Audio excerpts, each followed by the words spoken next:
तेरे प्रथम चिकित्सा पद्धति कौन रही गोटे हृदरोगी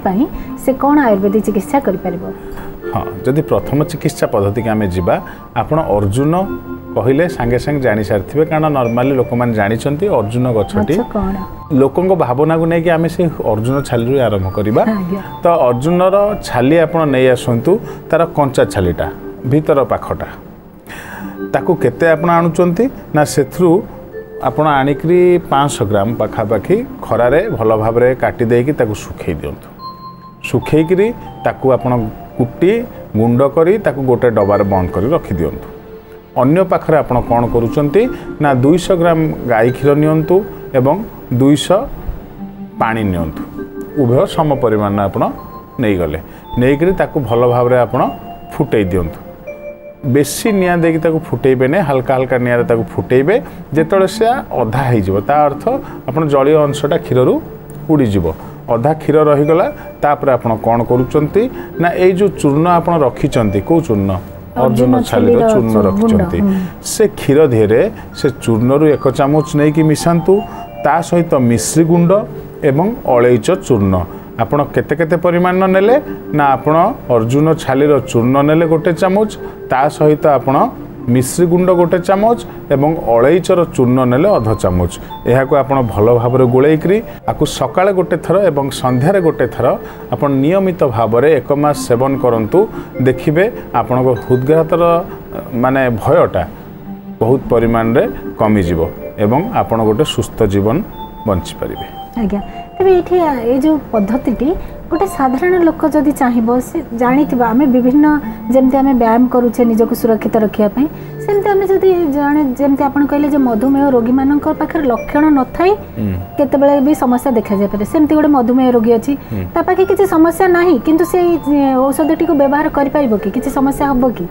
आपण आपको व्यवहार कले आपण हृदय रोगर हबार संभावनाटा कमी जावा कथा मु कहूची तेणुक आपण आपको व्यवहार करंतु यह आपणकर हृदय रोग जदि अच्छी तापाई सहायक हो पारिबो जदि आपण हृदय रोगी नुहंती आपको सेवन कले से समस्या हबार संभावना नहीं रही पारे किंतु कमी जिबा आमे पूरा 100% कहबे नै जे नाही हबो नाही बेली संभावनाटा कमी जिबा। तबे द्वितीय पद्धति कोन रही छि हृदय रोग पई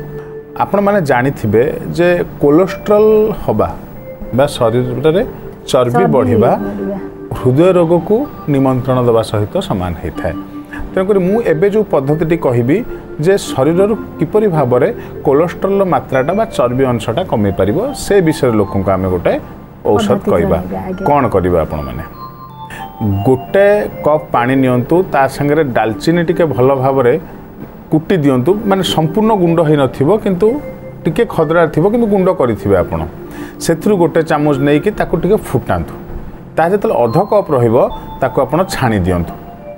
मन रहिला आपणकर गोटे कप पानी रे दालचीनी मिसेले ताकू छाणीकरी सकाळे गोटे थर संध्यारे गोटे थर आपण किछि दिन सेवन करिक देखंतु निश्चित भाव रे आपणकर शरीररू चर्बी अंश धीरे धीरे धीरे धीरे कमिबा को आरंभ होबो जदि शरीररू आपणकर चर्बी अंश कमिला ताहाले आपणकर हृदघातर संभावनाटा मध्य कमी जिवो तमाने ये गोटे बड़ उपाय आ खूब सहज उपाय सरल उपाय आपण माने जे के भी कर परबे कारण दालचीनी प्राय समस्त रोषेई घरे उपलब्ध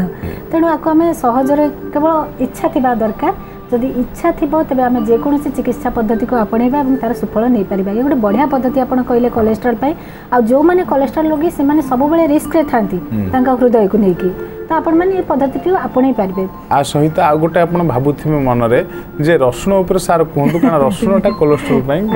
तेणुक आम रसुण ऊपर गोटे कहीदेबा तो आपण कोन करना प्रत्येक दिन 2 कोला रसुण को सीधा ढोकी दियंतु एवं तापर उष्म पानी पियंतु किंबा आपण रसुण को छेचिकरी ता चटणी खाई परिबे एथिरे थिबा गंधक अंशटा विशेष भाव में कोलेस्ट्रॉल को नष्ट करिबारे बा नियंत्रण करिबारे सहायक होइथाय। तेणुक आपण ये दुईटी पद्धति आपको मु कहली जोटा आपण कोलेस्ट्रॉल कमेले हृदघातर संभावनाटा मध्य कमिबो।